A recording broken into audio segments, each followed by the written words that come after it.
teman-teman, assalamualaikum warahmatullahi wabarakatuh. Welcome to my YouTube channel. Teman-teman, selamat menjalankan ibadah puasa. Semoga puasanya selalu lancar dan diberikan kemudahan. Amin ya robbal alamin.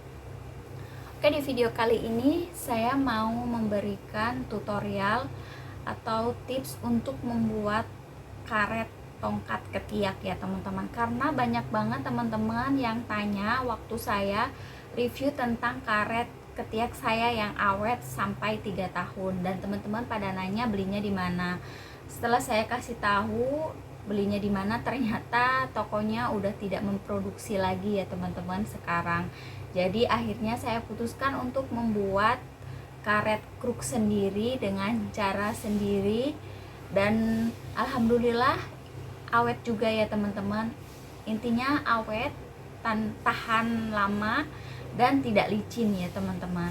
Itu kan saya kasih tahu teman-teman ya, kalau karet ini itu awet, tahan lama, dan saya juga udah pakai selama 3 tahun. Itu awet, kuat, dan tidak licin intinya ya teman-teman. Karet itu yang penting itu tidak licin, karena kalau licin itu bahaya.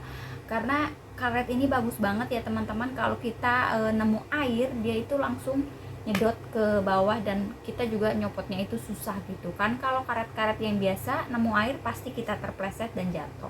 Tapi ini bagus, tapi ada sayangnya juga karena tokonya sudah tidak memproduksi lagi. Ini kan saya beli online dari luar negeri ya teman-teman, walaupun harganya mahal, tapi alhamdulillah kualitasnya bagus. Tapi saya udah tanya berkali-kali ke tokonya, katanya sudah tidak memproduksi lagi, atau produknya sudah tidak ada lagi gitu teman-teman.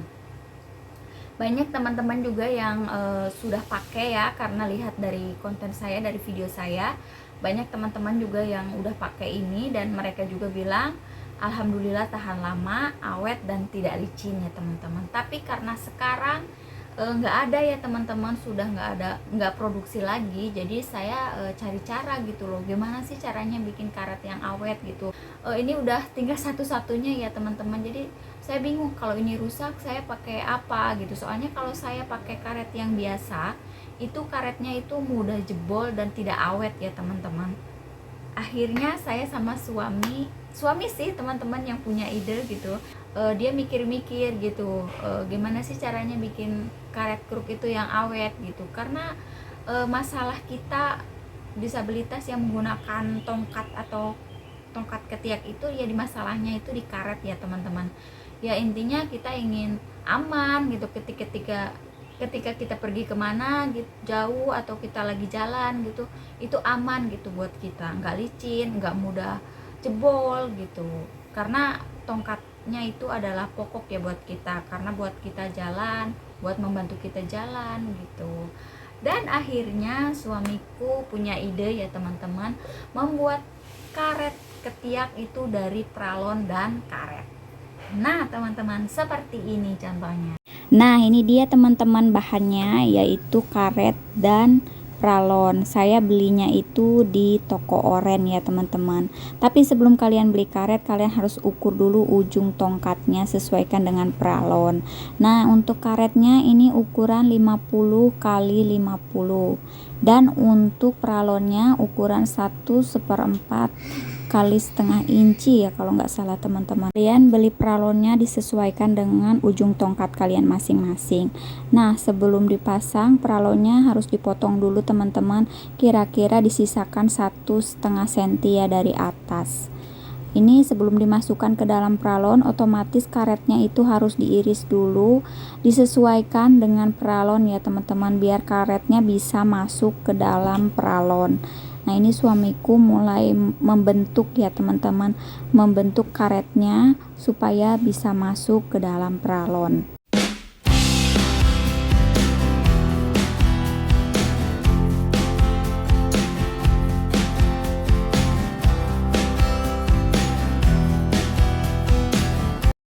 Nah ini teman-teman, karetnya udah dibentuk dan sesuai dengan ukuran pralonnya. Setelah itu karetnya dikasih uang logam 100 rupiah ya teman-teman, biar tidak mudah jebol dan awet.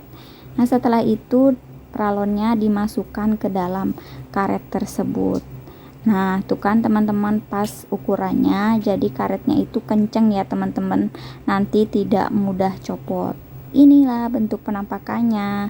Ini udah jadi ya teman-teman, tinggal masang ke ujung tongkatnya. Setelah dipasang, usahakan pralonnya itu dipanaskan sebentar saja ya teman-teman, supaya pralonnya itu kenceng nempel di ujung tongkatnya. Nah, ini pas suami lagi menekan-nekan supaya tongkatnya itu kenceng nempelnya agar tidak mudah patah ya teman-teman.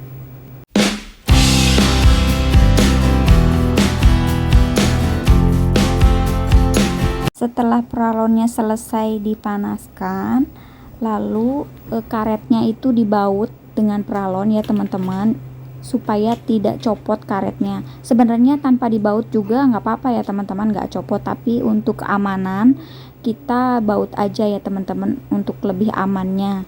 Jadi dua sisi ya teman-teman yang dibaut. Ini sebelum dibaut dibolongin dulu teman-teman. Kalau kalian punya bor pakai bor, tapi karena aku nggak ada bor, jadi di sini pas suami pakai paku ya, bakar paku terus ditusukin ke dalam pralonnya lalu dibaut ya teman-teman.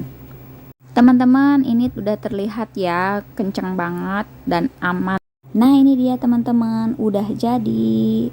Dan biar nggak licin ya teman-teman, jadi bawah tongkatnya bisa digeraji atau digaris-garis gitu loh. Tapi sebenarnya kalau teman-teman menemukan karet yang bagus dan keset gitu ya teman-teman, itu nggak usah digeragaji kayak gini, nggak apa-apa. Nah, ini bentuknya kayak gini teman-teman. Alhamdulillah ya teman-teman, suamiku selalu memakai karet buatan sendiri, awet, tahan lama, dan tidak licin. Yang penting itu tidak licin ya teman-teman, aman dan tidak mudah jebol. Oke teman-teman, itulah tutorial dari saya, semoga bermanfaat ya untuk teman-teman.